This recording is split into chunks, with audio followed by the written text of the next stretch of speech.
इस मोड़ से जाते हैं कुछ सुस्त कदम रसते, कुछ तेज कदम राहें।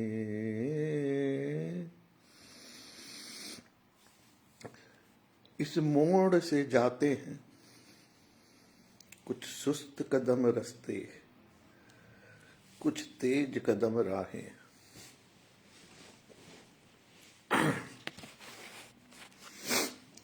हम जीवन के किस मोड़ पे खड़े हैं और हमारे सामने कौन से दो राहें हैं और हमें कौन सा रास्ता चुनना है, ये प्रश्न बहुत महत्वपूर्ण है।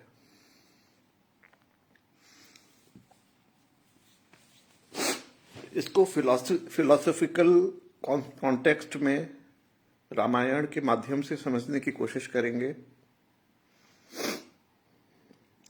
और हिस्टोरिकल कॉन्टेक्स्ट में history of migration of people. And this time I will focus because I discussed a lot about the ancient history. So I will discuss the modern history of particularly 150 years of migration of Indians to various countries and how ultimate objective is to understand how this migration, exposure, exploration helped in our evolution of consciousness, right? And how it developed our world view, right? So, दो चीजों पे मुख्य ध्यान देंगे। जो जीवन का शोध है, ये क्वेस्ट ऑफ लाइफ, वो हमें कहां कहां ले जाती है या भटकाती है और उससे हमारा चेतना में का कैसे विकास होता है। हमारा पर्सपेक्टिव, नजरिया, दृष्टिकोण कैसे बदलता है। हमारा नजरिया, दृष्टिकोण जैसे जैसे जीवन में बदलाव आता है वैसे वैसे हमारा दृष्टिकोण कैसे बदलता है और हमारी दूरदर्शिता, चेतना कैसे डेवलप होती है। ठीक है, this is the context. Ramcharitmanas जो कि एक क्वेस्ट ऑफ लाइफ है, राइट? फिलॉसफी है, क्वेस्ट ऑफ लाइफ है, पर्पस ऑफ लाइफ है, right? So purpose of life हमारा क्या है?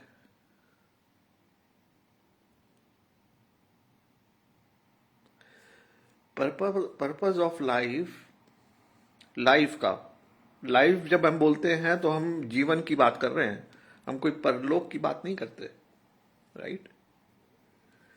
यहां पर बहुत बड़ा मतभेद है लोगों में कि जीवन को नकार देना और परलोक की बात करने लगना। ठीक है, ये दृष्टिकोण तो बहुत ही निराशावादी लोगों का होता है, ये आत्मघाती लोगों का होता है जो जीवन से निराश हो चुके हैं,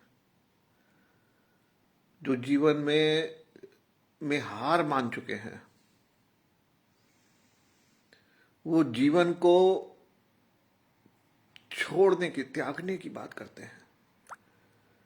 त्याग क्या होता है, संन्यास क्या होता है?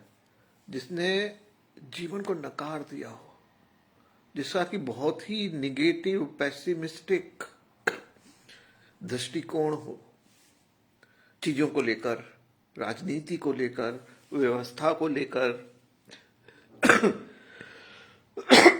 सामाजिक सिस्टम को लेकर, न्याय कानून व्यवस्था को लेकर।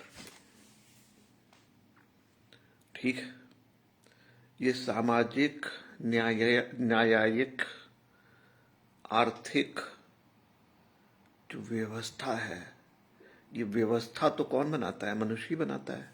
ये कोई ऊपर वाला तो नहीं बनाता।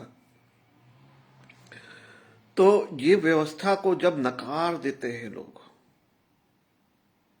त्रस्त हो जाते हैं, तो वो ईश्वरीय विधान, ईश्वरीय व्यवस्था, ईश्वरीय लोक, इन सब चीजों की बात करने लगते हैं।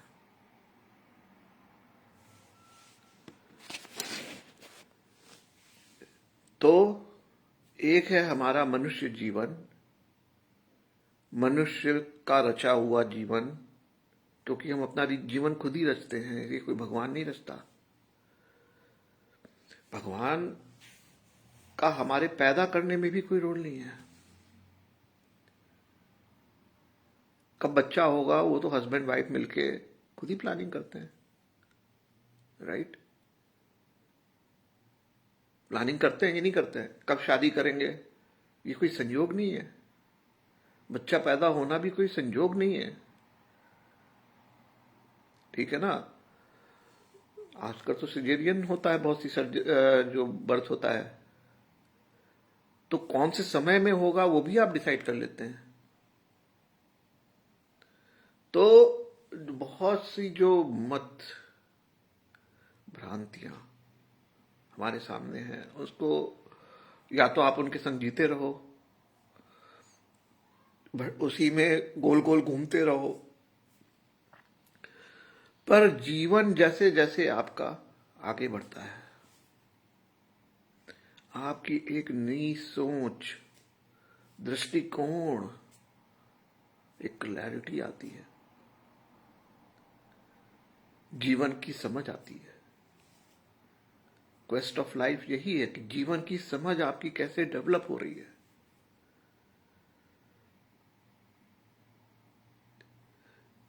उसमें आपके अंतर में जो बैठी हुई कुंठा, अवधारणा, भ्रांतियां, इनका आपका उन्मूलन होता जाता है, राइट? जैसे कोई गरीब परिवार में पैदा हुआ हो, या कोई किसी के परिवार में विपरीत परिस्थितियां हुई हो, स्ट्रगल रहा हो, आर्थिक सामाजिक भेदभाव रहा हो, ऊंच नीच पे बेस्ड आधारित व्यवस्था रही हो, अनपढ़ गंवारों जाहिलों के बीच में उठना बैठना हो, तो उनके मन में तरह तरह की भ्रांतियां, अवधारणाएं पैदा हो जाएंगी, बहुत सी कुंठाएं, फ्रस्ट्रेशन पैदा हो जाएगा। अब आपका क्वेस्ट ऑफ लाइफ क्या है? आपका क्वेस्ट ऑफ लाइफ है कि ये जो परिस्थिति में हम जन्मे, पले बढ़े, और ये कुंठाओं, अवधारणाओं, भ्रांतियों को लेकर जो हम जिए, उसके पार कैसे जाएं और जीवन को कैसे समझें। पर हमारा उद्देश्य क्या है? इनके पार जाकर सुख शांति पाना। हमारा जीवन का उद्देश्य क्या होता है? अगर किसी का जीवन बहुत ही अच्छा गुजरा हो, समृद्ध परिवार में जन्मा हो, खुशहाली हो, संयुक्त परिवार हो, जिसमें कि सबका आपसी प्रेम सौहार्द बहुत अच्छा हो, ऐसा जीवन अगर किसी का गुजरा है बचपन में, समृद्ध परिवार में, संयुक्त परिवार में, खूब खुशहाली, समृद्धि, ठीक, तब उसके संग थोड़ा सा विपरीत प्रोसेस चालू होता है। उसके संग अलग तरह का प्रोसेस चालू होता है। अब उसकी क्वेस्ट ऑफ लाइफ क्या है? उसको सब कुछ तो जो पाना था वो खुद ही पा लिया। बचपन में पैदा होके ही वो ऐसी जगह पैदा हुआ कि जहां पर स्वर्ग ही था, स्वर्ग का ही माहौल था, खूब सुख समृद्धि थी, प्रेम था, भाईचारा था। तो ऐसे व्यक्ति का क्वेस्ट ऑफ लाइफ क्या होगा?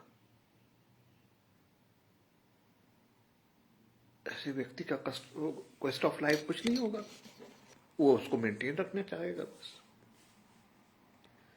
क्वेस्ट ऑफ लाइफ तो उसका होता है जो बेचारा, गरीब, भेदभाव पूर्ण, ऊंच नीच व्यवस्था, अन्यायपूर्ण शोषण व्यवस्था, न्याय प्रणाली, ये सबका शिकार हुआ हो, उसका क्वेस्ट होता है। उसका क्वेस्ट होता है कि ये सबके पार जाने का। क्या क्वेस्ट होता है? ये भेदभाव खत्म हो, ये ऊंच नीच खत्म हो, ये शोषण व्यवस्था, हमें न्याय मिले, हमें समानता की दृष्टि से देखा जाए, हमें नीचा ना दिखाया जाए। यही क्वेस्ट होता है लाइफ का। क्वेस्ट ऑफ लाइफ क्या होता है? हमारी सारी भ्रांतियों, अवधारणाओं, फ्रस्ट्रेशन, कुंठाओं, इन सबको दूर करके सुख चैन पाना। इसके बिना तो सुख चैन नहीं मिलेगा आपको। कोई बोले कि हमारे जीवन में आर्थिक तंगी है, पर मैं तो इससे खुश हूं, तो वो तो खुद को ही धोखा दे रहा है, दूसरे को धोखा दे क्या मतलब है? जब तुम्हारे घर में आर्थिक तंगी है, ठीक है, पर उससे तुम मुंह मोड़ने की कोशिश करोगे तो अंदर तो फ्रस्ट्रेशन रहेगा ना, वो दूर हो जाएगा। अगर तुम्हारा अन्याय के शिकार हुए हो, तुम्हारा घर बार परिवार तबाह हो चुका है, तो तुम्हारे अंदर में तो कुंठा, फ्रस्ट्रेशन, प्रतिशोध होगा ना, कि वो दूर हो जाएगा।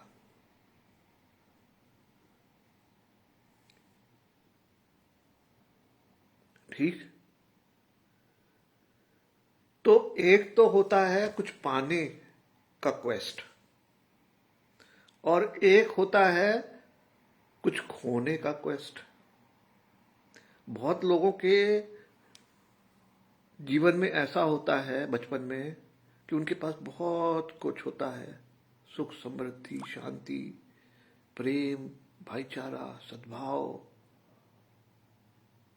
और वो उनसे छिन जाता है, खो दिया। अब उनका पूरा लाइफ का क्वेस्ट क्या होगा? उसको वापस पाने का। इसके विपरीत जो बेचारा गरीब, प्रताड़ित, शोषित, वंचित, ऐसा व्यक्ति, उसके जीवन में अभाव, कष्ट, ट्रेजेडी सब है, वो इनके पार जाना चाहता है। ठीक है, कुछ पाना चाहता है। क्या पाना चाहता है? इज्जत है। सबसे पहली क्या आदमी को चाहिए होती है? ये आदमी की इनर क्वेस्ट होती है, इज्जत। ये हर आदमी के अंदर है। सबसे अंदर बैठी क्वेस्ट क्या है? अगर आप इसको एनालाइज कर लो, हर आदमी के अंदर बैठी सबसे गहरी क्वेस्ट, इज्जत, सम्मान, इसके बिना कुछ नहीं मिलता आपको। आप जब तक ये नहीं मिलेगा, आप भटकते रहोगे।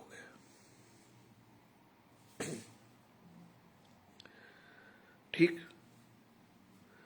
तो ये क्वेस्ट ऑफ लाइफ समझ लिया, परिस्थिति समझ ली।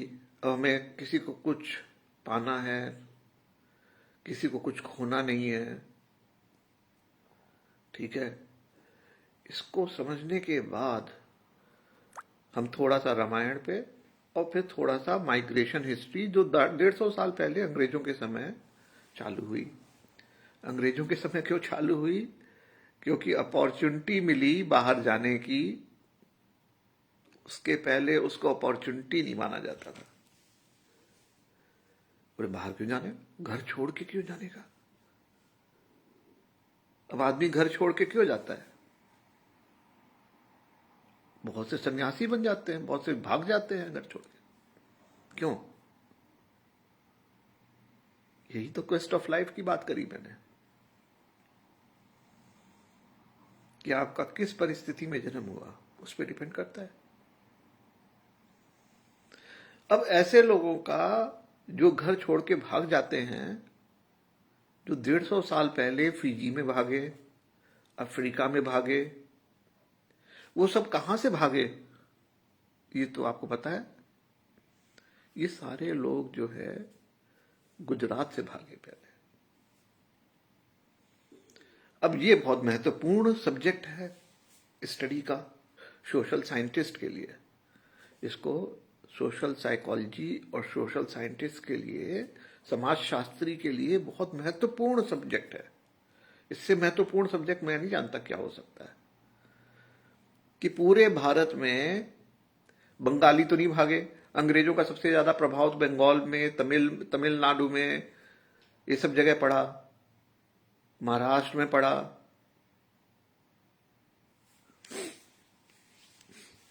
पर आपको पता है,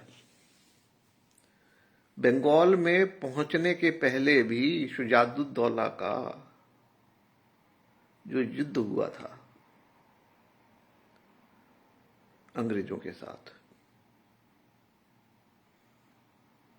ठीक है, और उसके भी पहले आप जाइए तो भारत में जो सोने का भंडार है, वो गुजरात में बहुत ज्यादा सोना इकट्ठा हुआ है सोमनाथ मंदिर के समय से ही, मोहम्मद गौरी के समय से ही, 1100 एडी से ही, 1000 साल पहले। इतना सोना इकट्ठा होने से क्या होता है, और सोना नासूर कैसे बन जाता है? सोने को के बारे में हमारे पुराणों में क्या कहा गया? कलयुग तभी से चालू हुआ जबकि राजा परीक्षित ने अपने सर पे सोने का मुकुट धारण कर लिया। तब से कलयुग शुरू हो गया, तब से उनकी बुद्धि खराब हो गई। सोने का मुकुट धारण करना मतलब बुद्धि खराब हो जाना।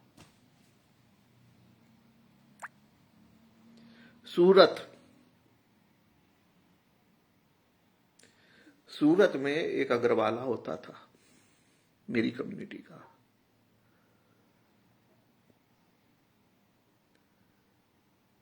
जगत सेठ। वो जगत सेठ को सबसे पहले शिवाजी महाराज ने लूटा। एक एक बार नहीं, कईयों बार लूटा।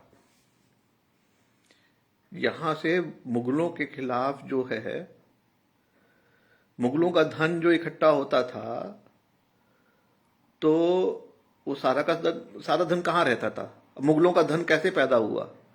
मुगलों का धन जो पैदा हुआ सबसे ज्यादा औरंगजेब ने पैदा किया और गंवाया, और वो समुद्री बाड़े से। समुद्री व्यापार जो होता था उसी से सोना आता है और जाता है। मुगलों ने पैदा किया, समुद्री बेड़ा बहुत मजबूत हो गया उनका, जैसा कि कभी राजा राजा के समय चोला साम्राज्य में 950 एडी में हुआ था,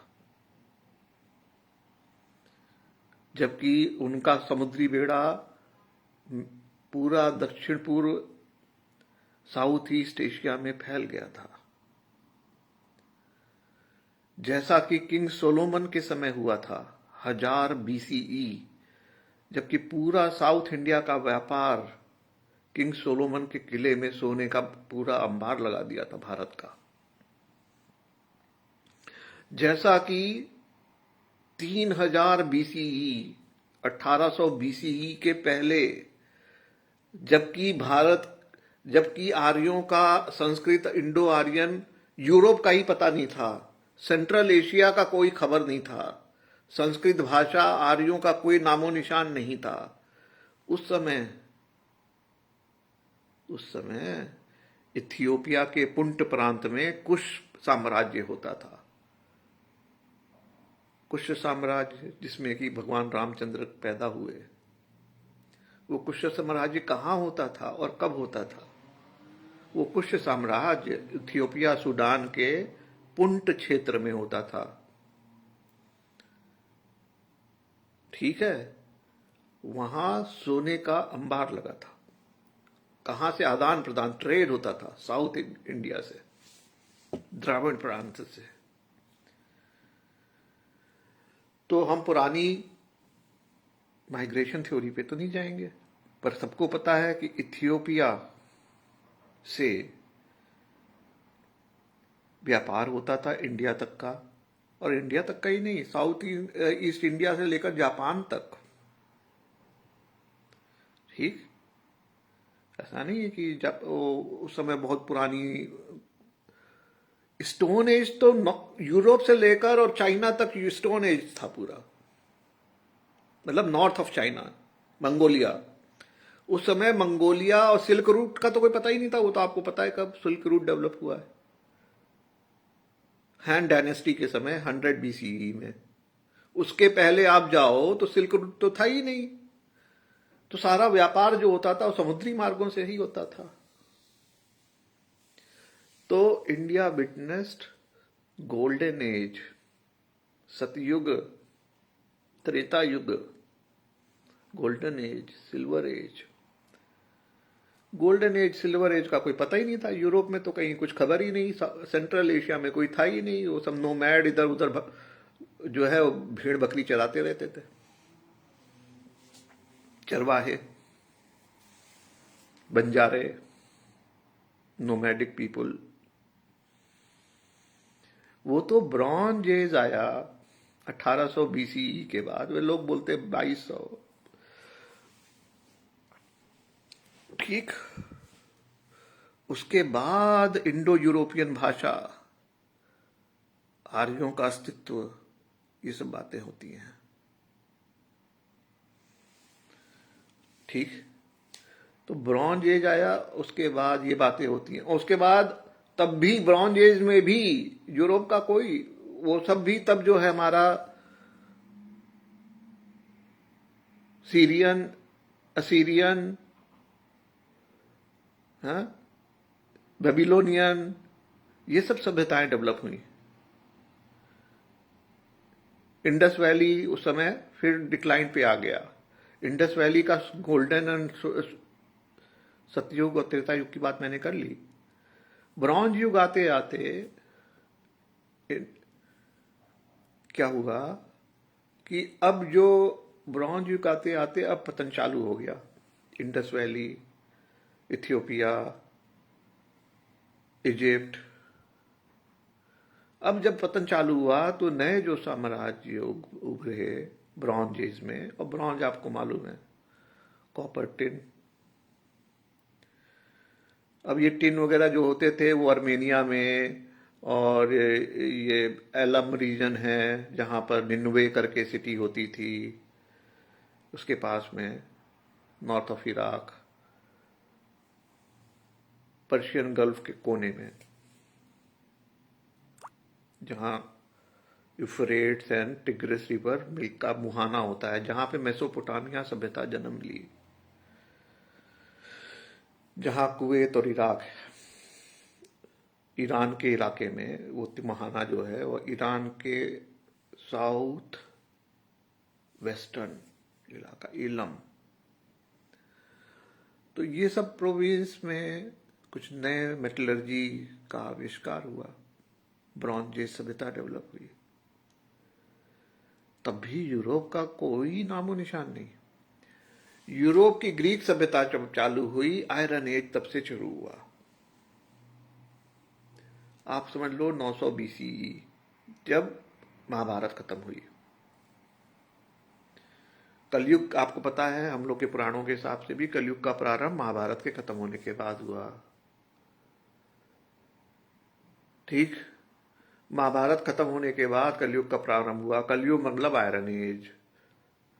ठीक, आयरन एज के समय नई सभ्यता जो उभरी वो ग्रीक सभ्यता थी, रोमन सभ्यता बाद में, फिर वहां से यूरोप का ऊपर जाना चालू हुआ, ईरान ऊपर जाना चालू हुआ। इनके बीच में लड़ाई चलती रही, रोमन्स और ईरानियन पर्शियन के बीच में। ठीक, ये सब पता। तो आयरन एज में किंग अशोका हुए, अलेक्जेंडर द ग्रेट, उसके पहले साइरस द ग्रेट थे, और अशोका द ग्रेट। रोम में अलेक्जेंडर द ग्रेट, पर्शिया में साइरस द ग्रेट, उसके बाद दरियो साइरस के बाद ड्रायस, या क्या नाम था उसका, ठीक है, और इधर अशोका द ग्रेट। पर क्या हुआ, अनफॉर्चुनेटली, या वो जो भी होता है समय का जो खेल है, तो अशोका के बाद क्या हुआ कि इंडियन सभ्यता का डिक्लाइन हुआ। बाहर से सब शक, हूण, कुषाण सब आ गया। ये आयरन एज का कहानी चालू हुई है अभी।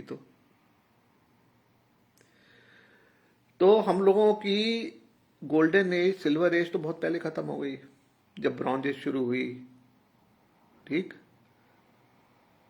कोई लोग तो 3000 बीसी बोलते हैं, पर नॉर्मल फिगर मेरे हिसाब से 1800 बीसी है।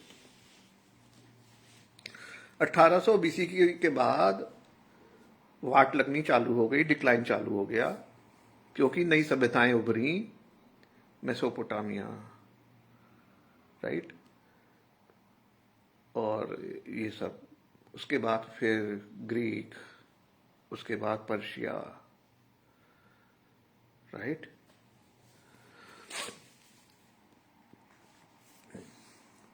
अब हम इतना पुराना से हम थोड़ा वापस आ जाते हैं। हम भगवान राम की बात कर रहे थे, तो भगवान राम को आपको मालूम है, उसमें एक बहुत बड़ा सूत्र है कि कैसे उनको वनवास हुआ। वो दूसरे तरह की स्टोरी, क्वेस्ट ऑफ लाइफ। सब कुछ था, खो दिया।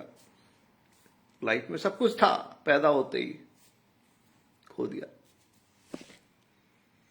आप लोगों में से, जैसे मेरी लाइफ में भी ऐसा ही हुआ, और बहुतों के संग ऐसे ही हुआ, जिनका भी अच्छे परिवार में पैदा हुए, तो वो अपना समय याद करेंगे तो रोएंगे बैठ के। तो खो दिया सब कुछ, वनवास हो गया। अब वनवास होने के बाद उन्होंने अपनी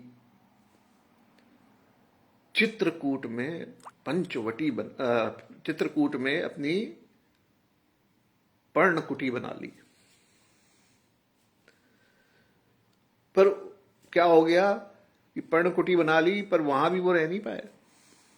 ज्यादा समय रहे, लेकिन पूरे वनवास काल में वहां नहीं रह पाए। फिर उन्हें वहां से छोड़ के जाना पड़ा। अब वो छोड़ के क्यों जाना पड़ा, फिर वो आए पंचवटी। पंचवटी में भी रह नहीं पाए, फिर दंडकारण्य पहुंच गए, कर्नाटक के। पंचवटी में तो खैर उनका अपहरण हो गया, सीता जी का, राइट। तो वो भटकना चालू हुआ, फिर मतलब शांति उनकी छिन गई, तो शांति के खोज में वो चालू हो गए। तो वो शांति की खोज चल रही है उनकी। पूरी कहानी क्या है, सुंदर कांड से लेकर लंका कांड तक, उसके पहले अरण्य कांड। तो अयोध्या कांड तक तो चलो ठीक, वनवास हुआ, पंचकुट, चलो चलो ठीक है, अयोध्या में नहीं रह रहे हैं, चित्रकूट में रह रहे हैं, वहां भी बड़े सुखी हैं। ठीक है, वहां सीता जी भी साथ में है, सब सुखी है, परिवार है, सब कोई दिक्कत नहीं है, बल्कि वो ज्यादा उन्हें पसंद है वैसी लाइफ। ठीक, पर प्रॉब्लम चालू हुई, भरत जी आए मिलने, भरत जी मिलके चले गए, उससे उनकी पॉपुलैरिटी बढ़ गई थोड़ी, कि ये जंगल में भी मंगल करा जा सकता है।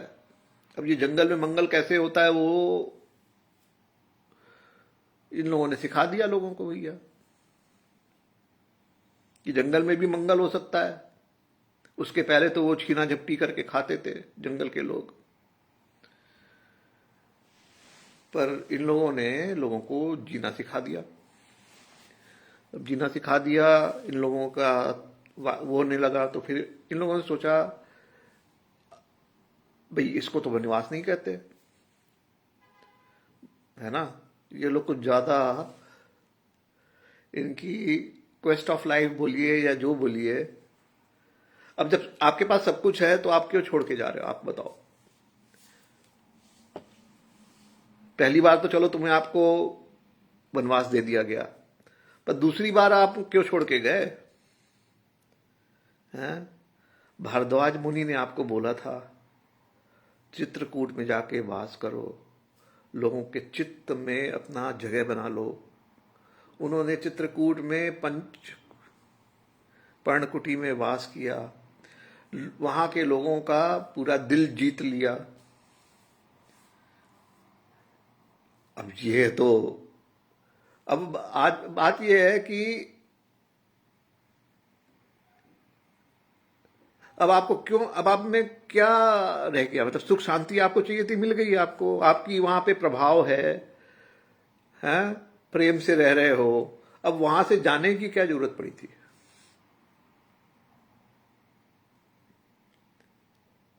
ठीक, पर वहां से निकले। अब वहां से जो निकले, तब अब सब कुछ मिलने के बाद क्या होगा, खोएगा ही ना। अब और ज्यादा मिल जाए ऐसा तो, अब आप ऑलरेडी स्वर्ग में हो, चित्रकूट में हो, पंच पंच पर्णकुटी में हो, अयोध्या से पास में हो, वहां तो कोई राक्षस भी नहीं आ रहा है आपको सताने, फिर आपको क्या वो काटा था कोई कि आप उसको छोड़ के निकले? तो निकले, और निकले तो ऐसी जगह पहुंचे जहां राक्षसों का प्रभाव पूरा।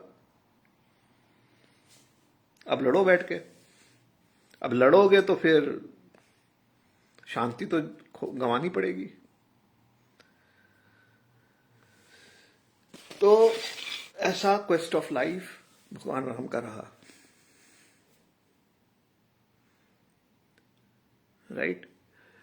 तो ये तो एक तरह का हुआ, जिसने सब कुछ पाकर गंवाया, फिर उसके पूरी लाइफ उसको वापस लेने में लगी रही, अयोध्या का राज। और दूसरी वाली जो क्वेस्ट ऑफ लाइफ, जिसने सब कुछ अभाव में ही पैदा हुआ, वो पाता कैसे है? केवट ने कैसे पाया, शबरी ने कैसे पाया?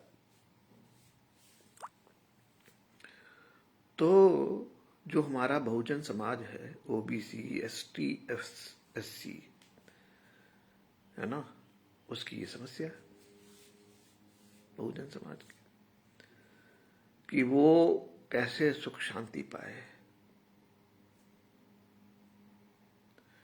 ठीक, गोस्वामी तुलसीदास ने बहुत प्रयत्न किया कि इन लोग को समझाएं, तो बहुत से लोग जो है नहीं समझ में आता है, जिनको अब क्या बात है कि भाई ये बहुजन समाज की अपनी समस्या है, उनकी आदतें तो वैसी ही हैं, कैसी, आलसी, प्रमादी, जाहिलता वाली जो होती हैं। जाहिलता में क्या होता है, एक ईगो होता है। किसका ईगो होता है पता है आपको? देवी देवता का, या उनका प्रभाव होता है। उनके अंतर में बैठे बैठे होते हैं। भगवान राम नहीं बैठे होते, उनके अंतर में एक देवी देवता का ईगो बैठा होता है। ये मेरे देवी देवता हैं, ये मेरी रक्षा करते हैं। तो वो लूट मार करके भी अभी देवती देवता को बलि चढ़ा देते हैं और प्रसन्न रखते हैं। ये चीज आप मालूम है कि नहीं पता है? जो जाहिल लोग होते हैं वो भय, आतंक, लूट मार पे विश्वास रखते हैं, और इन कुकर्मों के पीछे उनकी ईगो क्या होता है कि ये सब करके वो किसी की बलि चढ़ा के अपने देवी देवता को प्रसन्न कर रहे हैं। कार सेवकों ने किसी की बलि चढ़ा दी भगवान राम को, ठीक है ना? बिल्कुल सेम मेंटेलिटी है। और क्यों इतने कार सेवक? सारे जितने जाहिल लाइन से, उनकी प्रवृत्ति होती है, ईगो होता है। हा? क्या ईगो होता है? देवी देवता का। देवी देवता मेरे ऊपर प्रसन्न है, बस उनको प्रसन्न करने के लिए बलि चढ़ानी होती है। तो उनका एक शत्रु होना चाहिए। तो जिसके पास भी कुछ सामान है, धन दौलत है, वो उनके शत्रु हैं। इस बात को समझना बहुत जरूरी है। अब जिसके पास कुछ नहीं है, यहां तक की बुद्धि भी नहीं है, जाहिल है बेचारा, उसकी मनोप्रवृत्ति कैसी होती है? कुंठा, फ्रस्ट्रेशन। जिसके पास भी कुछ है वो उसको मार धाड़ के छीन लेने की कोशिश करेगा। ये उसकी प्रवृत्ति होती है। पर ये तो मनुष्यता नहीं है। उसके अंदर मनुष्यता नहीं होती क्या? नहीं, उसके अंदर मनुष्यता होती है। उसको भी अच्छा बुरा मालूम होता है। लेकिन ये बुरे कर्म के पीछे जो अच्छाई उसकी है या ईगो है कि हम, ये पैसा मेरा अधिकार है और मैं बलि चढ़ा दूंगा देवी देवता पे, भगवान के नाम पे, धर्म के नाम पे लड़ मिट जाऊंगा। धर्म के नाम पे या भगवान के नाम पे तो मैं लड़ मट जाऊंगा। ऐसा क्यों करोगे भाई? क्योंकि वो प्रसन्न रहेंगे, यही मेरा धर्म है। अब उनमें ये अच्छाई है, मनुष्यता ये है कि वो धर्म के लिए मरकट जाएंगे। और उनका धर्म क्या है? अपने देवी देवता को बलि देना। किसकी बलि देना? जिनके पास भी कुछ है, वो छीन के उसमें से कुछ चढ़ा देना, प्रसाद ग्रहण कर लेना। इधर से सोना छीना इनसे, गठरी पूरी भगवान के सामने। अब भगवान तो उसको ले नहीं लेंगे, तो रही तो आपकी है, तो आपकी, भगवान के ऊपर तो आप रख रहे हो ना खाली। भगवान पे जो चढ़ावा जाता है वो क्या भगवान खा जाते हैं क्या?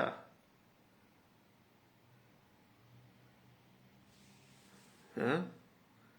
अगर भगवान खाने लगे उसके बाद आप चढ़ाना चालू करो तब हम भी कुछ माने।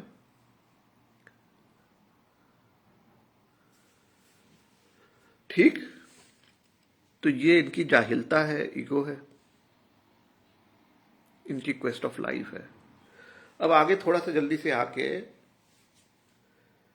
तो ये गुजराती लोग जो हैं, इनके पास सोना आया गया, छीन लिया गया। अब इनके मन में क्या है?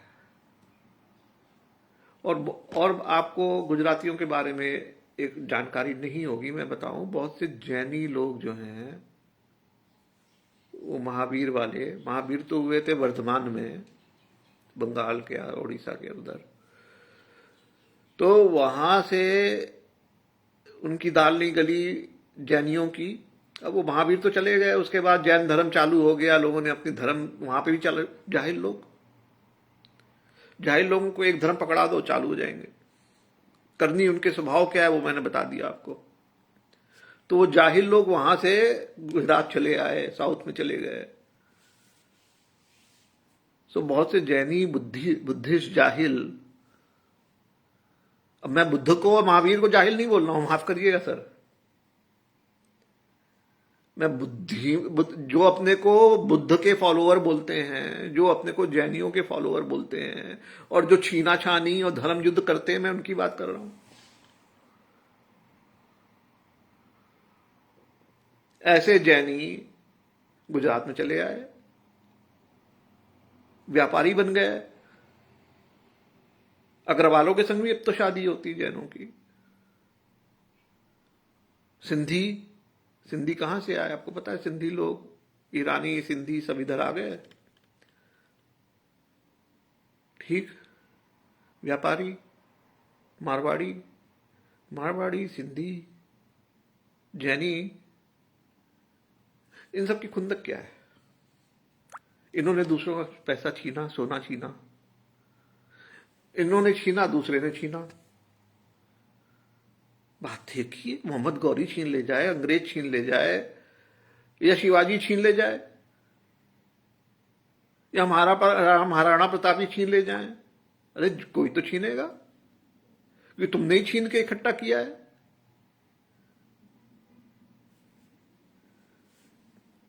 अब तुमने छीना भगवान के नाम पे, दूसरे छीन रहे बिना किसी नाम के। फर्क तो कुछ नहीं है वैसे देखो तो। पर तुम बोलते हो मैं तो धर्मात्मा हूं क्योंकि मैं छीना। आप छीनना कैसे बोल रहे हो? मैंने तो भगवान के नाम पे, तो भगवान को चढ़ावा गया था, ये छीना कैसे हुआ? आप सोमनाथ का पूरा इतिहास देखो कि भगवान के चढ़ावा, वहां टैक्स लिया जाता था। बिना चढ़ावे के आपको वहां से घुसने नहीं दिया जाएगा।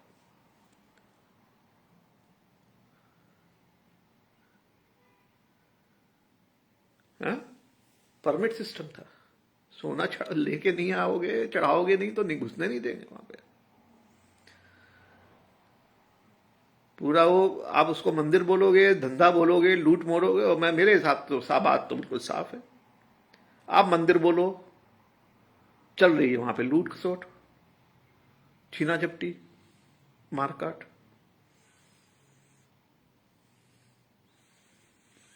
तो जब ये है, हमने तो पाके खो दिया। अरे तुमने पाया ही नहीं, तब तो भैया महावीर ने बोला था ये करने के लिए, उन्होंने त्याग की बात करी। एक अकेला जो धर्म पूरी दुनिया में है जिसने की त्याग की बात करी हो, तो वो हिंदू धर्म नहीं है, वो बौद्ध धर्म नहीं है, वो महावीर का जैन धर्म है। हाँ? और उसमें तो आप व्यापारी बन गए, उसके छल कपट करके पैसे कमाए, सोना कमाया, फिर वो लुट गया कुंठा में। तो ये गुजरातियों का ये पूरा इतिहास है, ये उनकी मनोदशा है। अब वो जाते हैं दूसरी माइग्रेट करे, फिजी में करे, वहां उनका क्या हाल हुआ, अफ्रीका में खूब क्या हाल हुआ, अब अमेरिका में क्या हाल हो रहा है। आप जरा सा कनेक्ट, अगर जिसको भी कनेक्ट करना आता है डॉट, वो समझ में आ जाएगा उसका कि क्या चल रहा है। पंजाबी लोग गए, पंजाबी लोग तो एज ए रिवॉर्ड गए, उनको वर्ल्ड वॉर 2 में, जर्मनी में, आजकल इजराइल में फ्रंट में रख दिया जाता था। उनके कंधे पर रख के अंग्रेज और जर्मन बंदूक चलाते थे, पीछे रह के। आगे कि गोली लगेगी किसको लगेगी? पंजाबी को लगेगी, वो पीछे। ये हालत थी, आज भी ये हालत है। इजराइल में लोग जा रहे हैं मरने, यूक्रेन में जा रहे हैं लोग मरने। और अमेरिका में भी जब वियतनाम वॉर हुआ था तो जबरदस्ती ठेले गए थे लोग मिलिट्री में लड़ने के लिए, वॉलंटरी नहीं। इंडिया में भी आज वॉर हो जाए तो लोग को जबरदस्ती ढकेलना पड़ेगा। कोई देशभक्ति के लिए तो 2-4 खड़े होंगे खाली।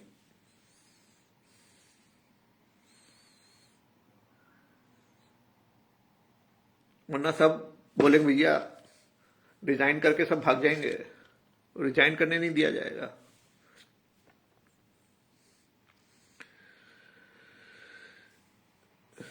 तो थोड़ा सा कनेक्ट कर लीजिए लॉट क्वेस्ट ऑफ लाइफ के संदर्भ में। इस मोड़ से जाते हैं कुछ सुस्त कदम रसते, कुछ तेज कदम राहें। यही दो राहें पे हम खड़े हैं, जहां पे पहले भी खड़े थे।